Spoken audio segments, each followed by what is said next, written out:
رحمتوں کی رات شب برات، ایک ایسی رات جب آسمان روشنی سے بھر جاتا ہے، جب گناہوں کے لیے توبہ کے دروازے کھول دیے جاتے ہیں اور اللہ کی رحمت ہر دل کو چھونے کے لیے انتظار کرتی ہے۔ کہانی کی شروعات ایک پرانے اسلامی شہر سے ہوتی ہے۔ خوبصورت مسجدوں سے سجی ہوئی گلیاں، اندھیرے آسمان میں چمکتے چاند اور تاروں کی چھاؤں میں نور بکھیرتے گھر، ہلکی ٹھنڈی ہوا بہہ رہی ہے۔ لوگ اپنے اپنے گھروں میں شب برات کی تیاری کر رہے ہیں۔ احمد ایک نوجوان جس نے اپنی زندگی بے فکری میں گزار دی، لیکن آج اس کی آنکھوں میں پشچاتاپ کی چمک ہے۔ حلیمہ ایک بزرگ عورت جو اپنے مرحوم بیٹے کے لیے مغفرت کی دعا کرنے قبرستان جا رہی ہے۔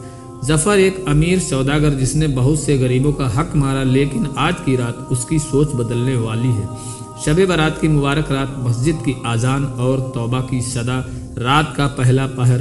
احمد اپنے کمرے کی کھڑکی سے آسمان کو دیکھ رہا تھا۔ دل میں عجیب بے چینی تھی۔ آج اسے احساس ہو رہا تھا کہ اس نے کتنی غلطیاں کی ہیں۔ مسجد سے اذان کی آواز آئی، اللہ اکبر اللہ اکبر۔ اس کی آنکھوں میں آنسو آ گئے۔ اس نے ترنت وضو کیا اور مسجد چلا گیا۔ وہاں دیکھا کہ مسجد کی روشنی میں جگمگا رہی تھی، لوگ عبادت میں مگن تھے، ہر کوئی سجدے میں جھکا ہوا تھا۔ احمد نے بھی دل سے توبہ کی، اے اللہ، میں نے بہت غلطیاں کی ہیں، مجھے معاف کر دے۔ قبرستان کی سکون بھری فضا۔ دوسری طرف حلیمہ بی بی ایک سفید چادر اوڑھے قبرستان کی طرف جا رہی تھی، ان کی جھکی ہوئی کمر، کانپتے ہوئے ہاتھ، آنکھوں میں نم آنسو۔ انہوں نے اپنے بیٹے کی قبر پر ہاتھ رکھا اور دعا مانگی، یا اللہ میرے بیٹے کو جنت نصیب کر۔ اچانک ٹھنڈی ہوا چلی، ایسا لگا جیسے قبرستان کی فضا میں سکون پسر گیا۔ پاس میں ہی ایک دری شیخ صوفی بزرگ دعا پڑھ رہے تھے، ان کی آواز قبرستان کی دیواروں سے ٹکرا کر گونج رہی تھی، یا غفار، یا رحیم، یا رحمان۔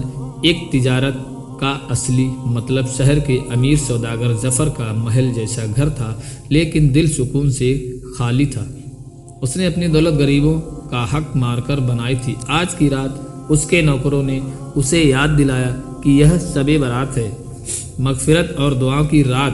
اچانک اس کی بیٹی دوڑتی ہوئی آئی، ابو ہمارے پڑوسی بہت غریب ہیں، انہیں کھانا دے دو نا۔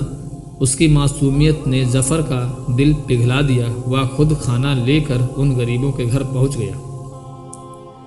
پہلی بار اس نے اپنے ہاتھوں سے کسی کو کھانا کھلایا، دل ہلکا محسوس ہوا۔ یا اللہ مجھے صحیح راہ دکھا۔ رحمت کی بارش۔ رات کے تیسرے پہر، شہر کے کونے کونے میں لوگ نماز ادا کر رہے تھے، دعا کر رہے تھے، تلاوت کر رہے تھے۔ ایسا لگ رہا تھا جیسے پوری کائنات اللہ کی عبادت میں جھک گئی ہو۔